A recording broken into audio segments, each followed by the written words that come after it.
Will Critical Role's Zelda one-shot finally convince Nintendo to give us a Zelda tabletop RPG? A man can dream, though.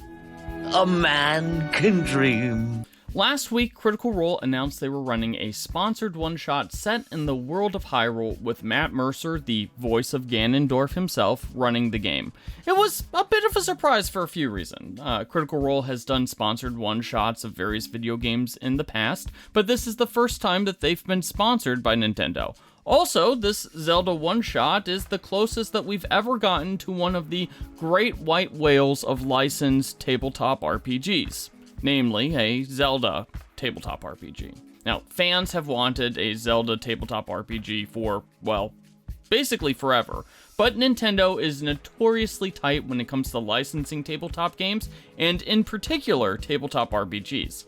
While Wizards of the Coast did publish a Pokemon Jr. adventure game during the height of Pokemania, and yes, that game was technically a tabletop RPG and was in fact a top-selling tabletop RPG. Nintendo hasn't really waded into the world of tabletop RPGs, even as other publishers like Square Enix have become more comfortable allowing RPG publishers to dip into their world with licensed games. Of course, that hasn't stopped fans from making their own Zelda tabletop RPGs, of course. There are a few great fan-made tabletop RPGs set in Hyrule, and we won't name those directly in this video, basically to keep them off of the radar of Nintendo's legal department if they didn't know about them already. And there are even more tabletop RPGs published in the last 6 years that have drawn heavily from Breath of the Wild's take on exploration and the overarching mythos of the Zelda franchise. To be honest, Breath of the Wild is probably one of the biggest influences today on tabletop RPGs, at least in terms of modern influences, works that were just made in the last, 5 or 6 years.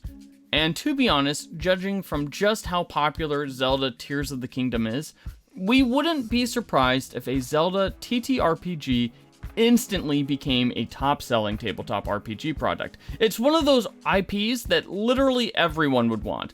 Heck, even a Dungeons & Dragons Hyrule campaign setting book would probably outsell every other D&D 5e book published over the last decade. I don't think I'm being sarcastic when I would say that a Zelda TTRPG in whatever capacity would just sell bonkers. Everyone loves Zelda. Now, Nintendo has seemingly gotten a little bit looser in what it does with its various characters and its various IPs, and, some of that seems to, come from their decision to make a Mario movie that literally made $1 billion at the box office, to the surprise of no one. And Nintendo has the connections to easily make a Zelda tabletop RPG. If it didn't want to associate with Dungeons & Dragons because of how the Pokemon Wizards of the Coast relationship ended, spoilers, it didn't end well. It's literally sponsoring a company that just announced 2 new tabletop RPG systems, one of which seems to be custom-made for long-form fantasy campaigns. So, maybe one of these days we'll get a Daggerheart Hyrule Compendium. Now, Nintendo already has an existing relationship with Critical Role, and as we mentioned before, it even has Matt Mercer as the voice of one of Hyrule's most iconic characters, Ganondorf.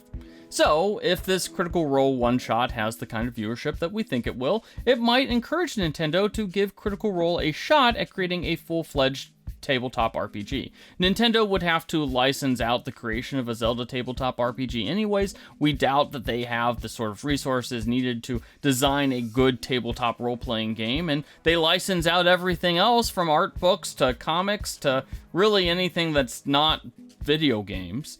So why not go with someone that they already have an existing business relationship with, who also happens to have a new RPG that's perfectly built to fit in with multiple different kinds of fantasy settings with, that new game Daggerheart that's probably going to replace D&D with Campaign 4. That would be pretty awesome. So, would you buy a Zelda tabletop RPG? Let us know in the comments, and don't forget to hit those like and subscribe buttons.